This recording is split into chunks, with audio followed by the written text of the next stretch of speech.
fill in all on the blanks.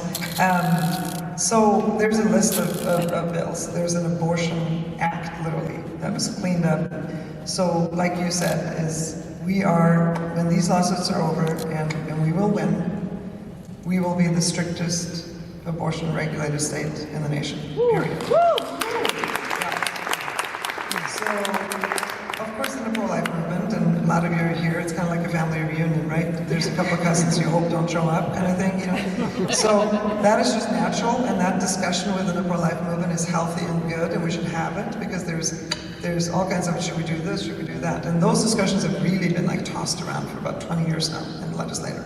And we have, I just happen to be, right now, head of the pro-life caucus, anybody can be, but we have, I think, 83 members out of 141 legislators, so that's amazing. Good. Yeah. Good. Yeah. So anyway, so we have a very pro-life legislator. So the key factors, the key bills that you need to know about right now, honestly, is, well, there's a ban on Down syndrome. You can't get, there's a ban on sex selection abortions. But all those things really become not with Roe overturned and with a trigger bill and a heartbeat bill. Now the trigger bill is the one that's in court, right? So now the heartbeat bill, which, by the way, the trigger bill was bipartisan. As a matter of fact, I think the main sponsor was Democrat. Wow. So you need to really say that out there. Please go and tell people, no, this isn't an issue. Back in 2007, it was massively bipartisan. It was not a question. And I don't want to go political here, but back then there was a lot of pro-life Democrats in the House and Senate. Now there's none that I know of, which, well, maybe one in the Senate. But so anyway, so that's the bill that's being sued. The heartbeat bill that Representative Grande brought forward ended up traveling all the way to the 8th Circuit Court, which is a federal court, right? And I'm going to do very layman's terms of what the federal court said at the time. But they looked at it and they said, we can't uphold it because of the Supreme Court, because of Roe. And then they verbally turned, in their opinion, and chewed out the Supreme Court. I mean, that's very layman's terms, right? These are pages, but they did. And so it was a victory back then, even though we lost. And those of us who were fighting it, like, wow. And I firmly believe that that was the first nail in the coffin of Roe in the judiciary, because people in other states saw, whoa, look how far they got. Look at what they did. They cracked it in the 8th Circuit Court, which the next step would have been the Supreme Court, right? They said to the Supreme Court, you shape up. This is the state's right. You got to shape up. So we believe that was kind of shook the foundation. So it's been sitting there with another injunction on it. It's still on the books. It's still the law. And now the Attorney General is in the process of lifting that. But there's some wisdom in the timing of that because of and I'm not going to go into that here because like any war, you're spies on the land, you don't tell people about them. So I'm not going to tell you about it. So because our opposition is very smart and has a lot of money and they're fighting us. But that will be lifted. That's a federal issue. They can no longer have an injunction on that heartbeat bill.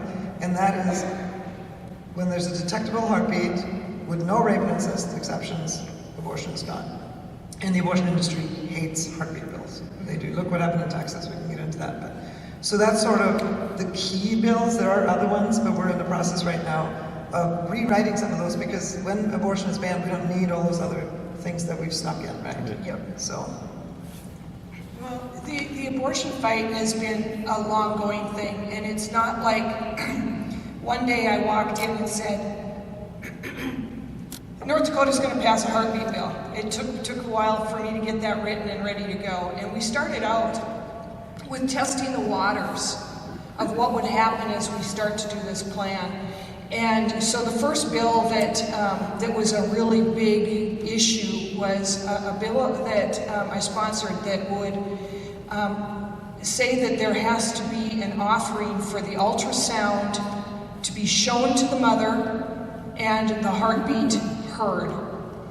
And the abortion clinic immediately went into this lawsuit mode, and they brought in their New York attorneys because they don't have any here that want to take these up. So their New York attorneys come flying in, and they tried to put that as a undue burden to them because, well, we don't have this machine. Well, it was really simple for us to turn around and go, wow, aren't you a medical facility and you don't have the proper equipment for the moms to see their babies and to be able to do these abortions? And so they crawled in their hole after we overturned their 4 points in court. They did that at the state court level. So then, the next time we have a bill, and that was when we put together, and Janne has mentioned before, Christopher Dodson, such a brilliant attorney when it comes to these types of things for the Catholic Conference, and he had a passion to get all the laws lined up and everything organized and stuff, because it was written kind of all over the place and nobody really knew what was going on. And so as this thing developed, he asked if I would sponsor that through. And what we put in there, beyond getting everything lined up, we said, and by the way, to do a chemical abortion offering of the RU-486, you have to adhere to the FDA, and these pills have to be given in person. Well, a lot of people just like, well, isn't that normal? Well, the pro-aborts knew better, and they sued us right away on that. That went to our state Supreme Court, and the Attorney General's office at the time did an awesome job. I had never sat in on a Supreme Court hearing, but if you've ever watched them, they're different than any other court proceeding, and he just buried these guys. They stood up there in their New York suits thinking that they could tell the North Dakota Supreme Court how things are done. And our Chief Justice Vanderwall at the time, he just is a calm, direct person, and he just let him know with his questions and how things went. And we won that case. Now, they held the judge that was at the district court level, or not district, but the state court level, that it ended up in the Supreme Court. He held on to that bill and would not hardly act on it for a year, so it took a long time for us to get that win. But when we did, it was a big deal. And the reason why it's a big deal is it sits on the books still, and they can't do telemedicine on medical abortions. That's key. North Dakota is one of the few states that stops that. They can't just call in for somebody to get a medical abortion. Good, yeah. That was really important, and that will hold true, and a lot of states are going to go to this type of language. They're already calling into North Dakota and asking, okay, what's our wording? Because we have to get that on the books so that we don't have all of these medical abortions taking place anymore. So that was a really good lawsuit to get through. And then we had put in that these abortion doctors, we don't have any in North Dakota, that would go to the clinic. They had to fly them in from Colorado, or they would bring them in from the cities. And we said, well, they have to have hospital privilege. They can't just fly in here for a day and then walk out and leave these women.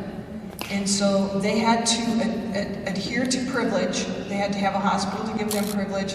And then within 30 miles of the clinic itself, there had to be a hospital that would say, we'll take these women in as well if there's a problem. But that's a big lawsuit area for them, because somebody else has caused this problem, and now you have to, as that hospital, that facility, fix it. Sanford Health did step up, and that lawsuit went away. They were going to sue us on that, and so that was another way that they're always there trying to stop us. Make no mistake, it's nothing new. So Betty, can you fill in the reason they need that? Let me tell you a story from Bismarck. There was a young lady from Bismarck who went to Fargo to have an abortion. She came back, and about 3-4 days later, she started getting a high fever, couldn't figure it out. They left a part of the baby in her womb, and it was rotting. It was rotting inside of her. Her life is barely saved. That's just one story. Several other stories from North Dakota, but because this is so confidential, we can't go out with these stories, right? Are young women that have had that happen, where there's been a piece left in there, and they can't have children now. So the woman is a victim here, people. Don't turn around and say they're not. They're being used, they're being coerced, they're being pushed to do a very difficult thing, a very horrible thing in a very difficult situation. And I'm grateful that we have post-abortion ministries and stuff in North Dakota. I see the person who leads that in the audience, and grateful for that. But that's one of the reasons that if you're flying from Colorado Springs, this lady doctor, sucks out, cuts the heads off, sucks the babies out, throws them in the trash, flies home. And she's not held. And then she's not held responsible. Accountable to our medical system. Any other procedure, my friends. Yeah. Any other procedure.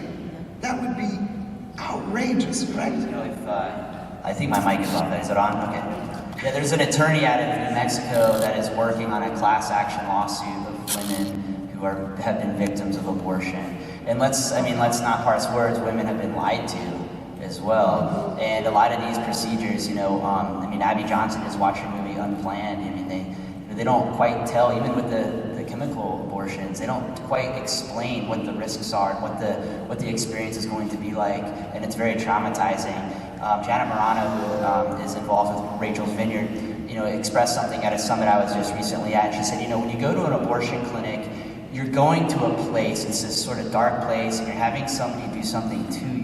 But when you bring the abortion home with these pills, all of a sudden your sanctuary, your home becomes that dark place, and it's irreversible. It's never going to be the same again. So that trauma is so real, and it's just interesting. So keep your eyes out. New Mexico, there's an attorney named Mike Seibel who is working on a class action lawsuit of women to come out and they're just going to go after the abortion providers for the trauma that have been inflicted based on non-consent, based on misinformation, based on wrong information. Wow, that's amazing. That's amazing to hear. And well, there's an attorney in Texas, and help me, Jody. Who's the attorney that got all of the list of and you guys have given testimony to post-abortive women? Can you think of his name? He's great. He has argued to the Supreme Court. He wrote an amicus brief on behalf of us for Heartbeat. Parker. Alan Parker, Yeah. Brilliant man, and he is doing yeoman's work on all of this. Wow. Alan Parker, I believe, actually represented Norma McCorvey. Yeah. Yes. The Roe and Roe v. Wade, a lot of people don't realize she was actually pro-life. She was lied to, and she was used. Yes, she was used, absolutely. Well, then we moved on to the genetic abnormality bill, of which Janne had mentioned. And so what that does is it states that abortions can't be done, one, for sex selection.